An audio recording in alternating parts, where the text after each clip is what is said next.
Israeli Prime Minister Benjamin Netanyahu is in the U.S. for the first time since President Biden took office. This afternoon, the two met face-to-face at the White House to discuss the war in Gaza.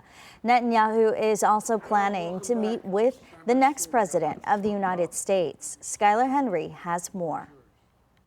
Pro-Palestinian protesters outside the White House held up an effigy of Israeli Prime Minister Benjamin Netanyahu, showing him with blood on his hands. Netanyahu arrived for his first face-to-face talks with President Biden since the October 7th attack and war in Gaza. And I look forward to discussing with you today and working with you in the months ahead on the great issues before us. Netanyahu and Biden are discussing the outline of a deal that would pause the fighting and see Hamas release Israeli hostages. There are gaps that remain, and our team continues to work with our counterparts in the region to see if we can't close those gaps. The two men also met with family members of American citizens still being held hostage in Gaza. With President Biden's time in the White House nearing an end, Prime Minister Netanyahu is covering his bases, meeting with the Republican presidential nominee and the likely Democratic nominee. Vice President Harris was not on hand for Netanyahu's address to Congress Wednesday, but she returned from the campaign trail Thursday to meet with him. She's been a full partner in our policies in the Middle East, particularly